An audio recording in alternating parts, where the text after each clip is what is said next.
Здравствуйте, мои дорогие! Я снова рада видеть вас на своем канале. Ну что, девчоночки, сегодня новый урок. Поехали! Давайте вернемся с вами к нашей ученице. Ученица на курсе напилила вот таких вот первых в ее жизни миндалей. Это второй день обучения, это ее полностью работа, и на этой работе мы будем выполнять дизайн. И вот знаете, только при монтаже, только при озвучке этой работы я увидела, что где-то у нас остался на среднем пальчике небольшой недопиленный бугорок. Как обычно, камера показывает намного больше, чем видно вживую. Вживую видно не было совершенно. Эти ручки скоро придут на коррекцию, мы на них еще дополнительно посмотрим. Может быть, камера искажает, но на это я тоже обращу внимание.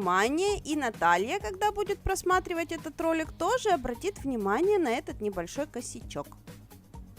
Мы же тем временем закладываем себе наш будущий дизайн. В качестве дизайна у нас будут такие себе осенние ромашки.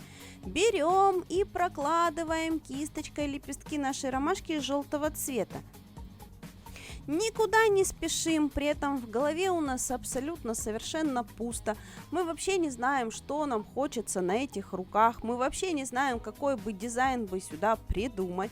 Поэтому прорисовываем какие-то самые простые элементы, которые есть в голове. В данном случае это вот такие вот капельные лепесточки. Из таких капельных лепесточков можно собрать ромашку, можно собрать пятилистник, можно собрать какие-то сложно сочиненные цветы на вроде жестовских пионов или еще наподобие таких цветочков. Если сделать более широкие лепесточки, можно сделать майки. В общем, из вот таких вот мазочков можно сделать всякие разные цветы, которые есть в мире. По-моему, все в мире цветы можно сделать из таких мазочков. Поэтому, если вы умеете рисовать вот такой лепесточек, вы умеете рисовать все в мире цветочки. А если вы еще не умеете рисовать вот такой лепесточек, то самое время взять кисточку и научиться, потому что это действительно очень и очень просто.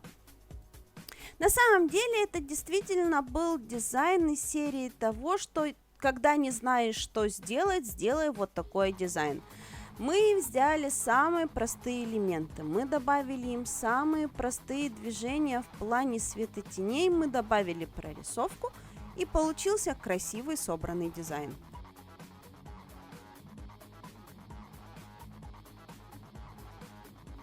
Итак, начинаем делать светотени. Что мы делаем? Мы взяли цвет, который подходит к нашей цветовой гамме. Гамма у нас желтенькая, мы взяли к нему красненький, потому что это осеннее сочетание.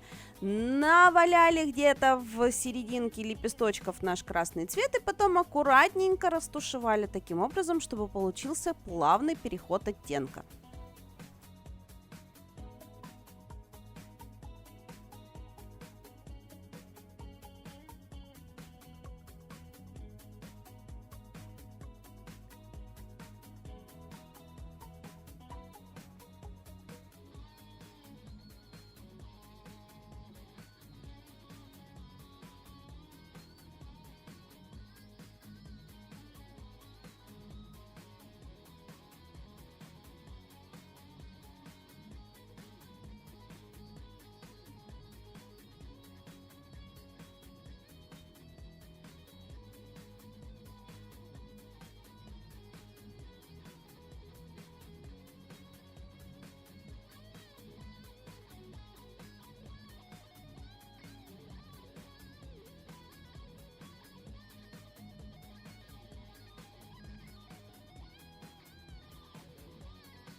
Далее еще больше запачкали серединку цветочка практически черным цветом, но не черным.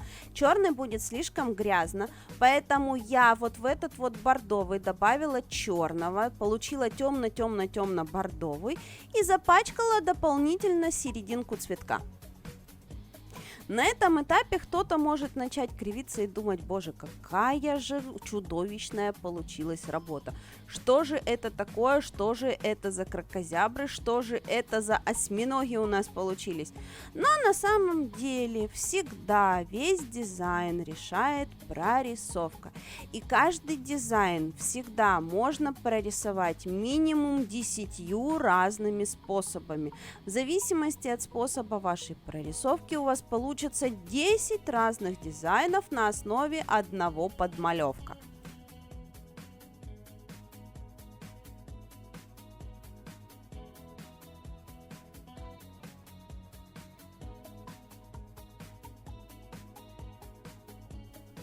В данном случае мы перекрываем наш подмалевочек финишным покрытием, хорошенечко его просушиваем, подравниваем немножечко поверхность и поверх хорошо просушенного финиша белой красочкой, тоненькими линиями прорисовываем лепестки наших цветочков. При этом мы обводим их не по контуру, не делаем из них разукрашку, а кое-где с одного бока подчеркиваем движение наших лепестков. Из-за того, что у нас получаются дырки в контуре, цветочек получается живой. Наши лепесточки начинают двигаться, начинают жить своей жизнью. И из-за того, что прорисовка выполнена чисто, даже не очень тонко, обратите внимание, здесь прям сильно тонкой прорисовки нет. Даже не очень тонкая, но чисто выполненная прорисовка прочищает полностью дизайн. А вот в этом месте у многих может возникнуть вопрос: что же такое чистая прорисовка? А вот посмотрите внимательно на свои линии. Если у вас линия плавная, если она без дырок, без каких-то уплотнений, без каких-то дополнительных затеков, потеков, рваных краев, то ваша линия чистенькая. Если у вас есть какие-то из этих признаков, то ваша линия не очень чистенькая. Но даже если ваша линия имеет уплотнение, и это уплотнение плавно сходит из толстой части в тонкую, у вас плавный переход линий, то она все равно будет считаться чистой. Поэтому вот эти вот нюансы, если вы будете о них знать, вам будет намного проще рисовать. Итак, если брать на примере конкретно вот этой линии, то у нас здесь линия, которая плавненькая, с более плотной, опускается в более тоненькую. На самом деле это уже больше не линия, это уже больше вензельное движение, где у нас идет плавный переход, при этом с подкручивающим моментом. Поэтому говорить о том, чтобы эта прорисовка тонкими линиями, наверное, будет неверно, это прорисовка вензелями. И после того, как мы выполняем прорисовку, вы видите, что все моменты, которые у нас смотрелись не очень аккуратно изначально, наша размазанная серединка, наши вот эти вот не совсем аккуратные переходы цвета и не совсем правильные края лепесточков прочищаются, и все это становится очень аккуратненьким. Поэтому запомните одно правило дизайна, что в линии вы прячете все косяки, которые вам не нравятся на подмалевках. Все, значит, линии вы рисуете ровным счетом туда, где у вас что-то было некрасивое на подмалевке. Вот смотрите, где у вас что-то некрасивое. Нарисовали туда красивую линию, только красивую чистенькую линию вы туда нарисовали, и у вас получился красивый чистенький дизайн. Все.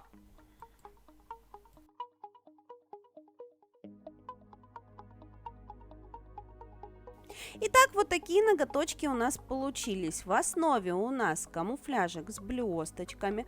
Он сам по себе довольно красиво и интересно смотрится. Сверху у нас вот такие вот осенние цветочки, и дизайн в целом получился очень нежный и праздничный. Надеюсь, сегодняшний мастер-класс вам в чем-то помог, и вам стало немножко понятнее, что же вы хотите рисовать на ногтях своих клиентов. Я же на сегодня с вами прощаюсь. Всем до новых встреч. Пока!